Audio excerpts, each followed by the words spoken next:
somewhere in a hidden royal cache in Egypt. One mummy has been screaming for 3,000 years.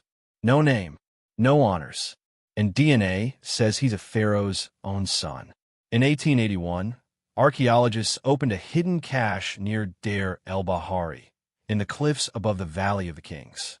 Inside were dozens of royal mummies, pharaohs, queens, high priests, hidden there by ancient priests to protect them from tomb robbers. Every one of them showed the same careful treatment. Clean linen wrappings, preserved with obvious care. Names written clearly so their spirits could be called by them in the afterlife. The way the cache was even found says something about how badly Egypt's rulers had failed to protect their own dead.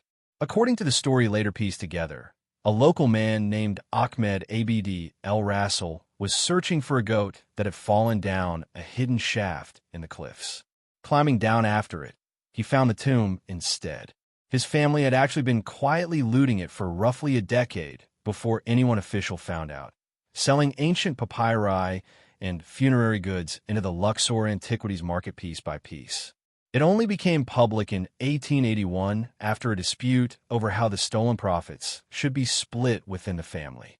Egyptologist Gaston Maspero had already traced suspicious artifacts on the market back to the area, and once the tomb's location was finally handed over, the entire find was cleared out in just 2 frantic days.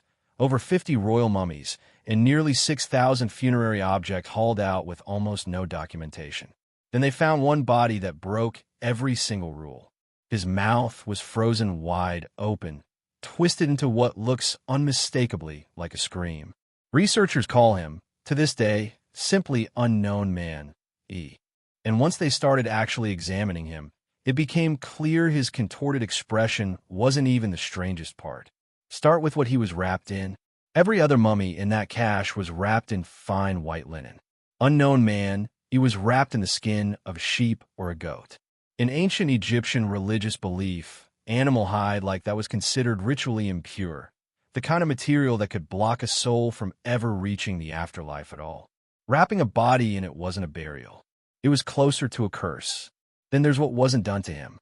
Proper Egyptian mummification meant removing the organs, drying the body with natron salt, a process that could take weeks and required real royal resources. Unknown Man, E's organs were still inside him. He was mummified quickly, crudely, and without any of the careful ritual that even minor nobles usually received. And there's what's missing entirely. No inscriptions, no coffin text, no name anywhere on his wrappings.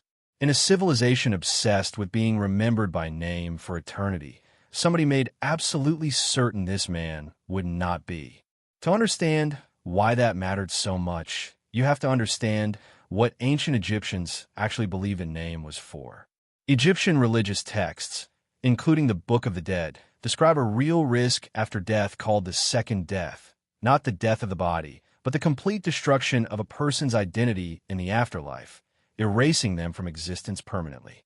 Being spoken of, remembered, and named was considered essential to surviving that risk. Denying someone a name wasn't just an insult. It was aimed directly at their soul's survival. Every piece of that evidence points to the same conclusion. Somebody wanted this person erased, not honored. So archaeologists were left with a body that had been deliberately, ritually disgraced, and no idea who he actually was. That's where it stood for well over a century. Then, in 2012, a team of scientists ran full CT scans and DNA testing on Unknown Man, alongside another mummy found in the same era, the body of the pharaoh Ramesses III himself. The results connected them directly. Genetic testing showed the 2 mummies shared the same Y chromosome lineage and roughly half of their total DNA, the exact genetic signature you'd expect from a father and his son. Unknown Man, E, the screaming mummy wrapped in impure hide with his name deliberately erased, was very likely a direct son of Ramesses III, which meant this wasn't just an oddity in a burial cache. It was physical evidence connected to one of the most famous unsolved conspiracies in ancient Egyptian history. Here's the case it connects to. Ramesses III is often called the last great pharaoh of Egypt's new kingdom, ruling through a period of real strain, drought, invasions from the mysterious sea peoples, and enough economic pressure that tomb workers under his reign staged what's considered the first recorded labor strike in history. Succession was already a mess before the conspiracy even started. 12 potential heirs are believed to have died before the king himself did. And in 1164 BC, another crown prince died, leaving the son of his principal wife, Titi, as the presumed next in line. That should have settled things. It didn't. Sometime around 1155 BC, a plot formed inside the royal palace of Ramesses III to kill him and seize the throne.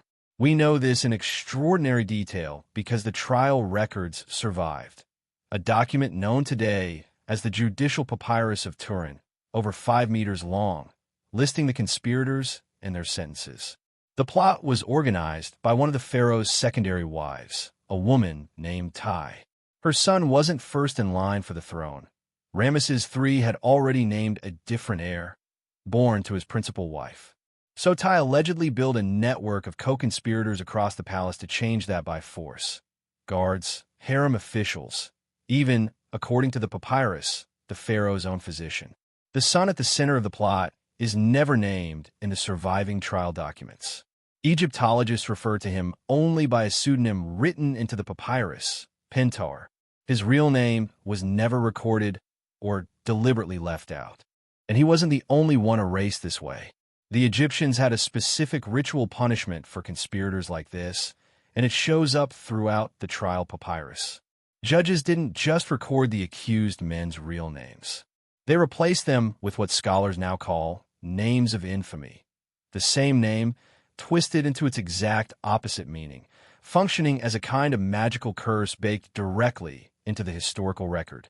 One conspirator, a cupbearer whose real name likely meant R.A. loves him, was rewritten in the papyrus as Mesed R.A. hates him.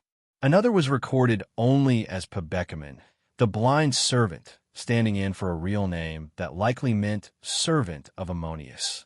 Whoever the disgraced prince really was, this was the exact same fate. Not simply killed, renamed into a curse, and unnamed at once.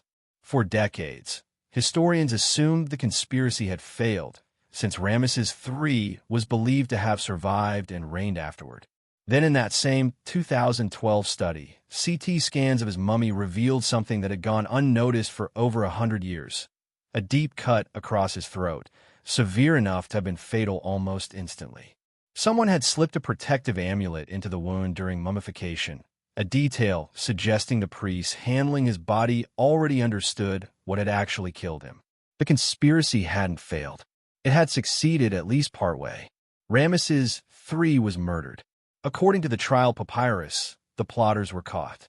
Justice in this case didn't mean public execution for everyone. Some of the accused, including members of the royal family, were given what counted as a privileged death sentence in ancient Egypt, the option to end their own lives rather than face execution. It sounds strange to call suicide a privilege, but by the standards of the time, it avoided a public, degrading death and may have preserved at least some chance at proper burial. Here's the theory researchers have built connecting all of this together. Unknown man is very likely Pentawer himself. Forensic examination found his lungs were unusually inflated, a detail some researchers connect to death by strangulation or suffocation. Consistent with hanging, one of the theorized methods of a forced royal suicide. His body wasn't tortured or mutilated. It was simply disposed of without ceremony, hastily wrapped, denied his organs removal, denied linen, denied his name, and buried in impure hide as a final punishment extending past death itself. In Egyptian religious belief, all of that combined would trap a soul permanently, unable to pass into the afterlife, unable to be called by name, unable to rest, left, in effect, to scream forever. Now the honest caveat, because this is where the case gets genuinely uncertain. The 2012 DNA findings were widely reported as confirming unknown man E's identity as Pentawer. But later re-examinations of the same genetic data have raised real questions. Some geneticists have pointed out inconsistencies in the Y chromosome markers between the two mummies, inconsistencies that complicate a clean father-son conclusion. Egyptologists broadly agree unknown man he was a blood relative of Ramesses III's line. Whether he's specifically the conspirator named Pentawer in the papyrus, rather than another disgraced relative punished in a similar way, is still genuinely debated. So here's where the case actually stands. A pharaoh was murdered by his own family, in a conspiracy so serious that surviving trial documents still record the sentences handed down 3,000 years later. A body, found among the honored royal dead, was punished in a way meant to outlast death itself. Erased, impure, unnamed. Genetics ties that body to the royal bloodline with real confidence. Whether he is specifically the prince named in that ancient trial is a question Egyptologists are still arguing about today. What isn't debated is the punishment itself. Someone made a decision 3,000 years ago that this man's crime deserved more than death. It deserved erasure. No name, no rest, no afterlife. And whether or not we ever confirm exactly who he was, his face has been stuck mid-scream for 3,000 years anyway. A punishment that, in its own way, worked exactly as intended. This isn't the only ancient case where the evidence outlived the explanation.